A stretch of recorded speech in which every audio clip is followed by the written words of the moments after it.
اعوذ باللہ من الشیطان اللعین الرجیم بسم اللہ الرحمن الرحیم الحمد لأہلہ والصلاة علی اہلہا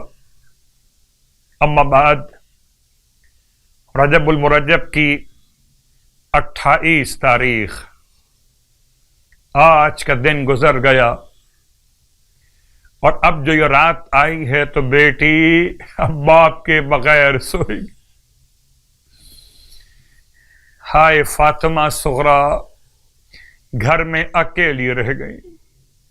ہائے نانی ام سلمہ کے ساتھ، ہائے بی بی ام البنین اپنے بیٹوں کو رخصت کر چکی، مدینہ ویران ہو چکا، مدینے والے سید کا قافلہ گرمی کے مہینے میں جانب کربلا روانہ ہو چکا،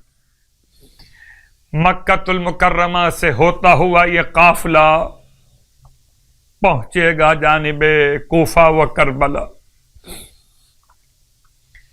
پروردگار کی بارگاہ میں التماس کرتے ہیں کہ پروردگار ہم سب کو مقصد حسینی پر چلنے کی توفیق عطا فرمائے۔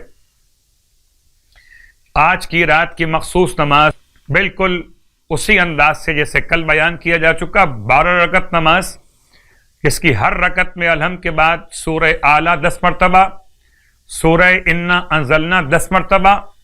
ہر رکعت میں، اور نماز تمام کر کے 100 مرتبہ درود اور 100 مرتبہ استغفر اللہ ربی و اتوب الیہ کی تلاوت۔ سرکار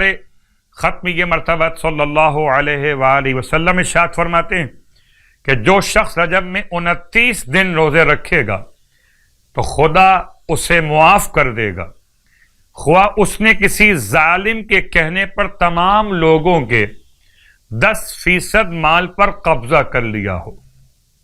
اللہ اکبر، یا ایسی عورت ہو جس نے 70 مرتبہ بے عفتی کا گناہ انجام دیا ہو، اگر وہ عورت ان روزوں سے اللہ کی خوشنودی اور جہنم سے رہائی حاصل کرنا چاہے تو پروردگار عالم ان روزوں کی برکت سے حتماً اسے معاف کر دے گا۔ اس میں یاد دلا دوں، معافی تو مل جائے گی مگر لوگوں کا مال واپس بھی کرنا ہوگا۔ خدا مجھے اور آپ کو حقوق العباد کو ادا کرنے کی توفیق عطا فرمائے، لوگوں کے مظالم پر ان سے معافی طلب کرنے کی ہمت عطا فرمائے، غیبت اور برائیوں سے، تہمت کی گناہ سے ہم سب کو محفوظ فرمائے، اور ماہ رجب کے صیام اور قیام کی توفیق عطا فرمائے، آمین۔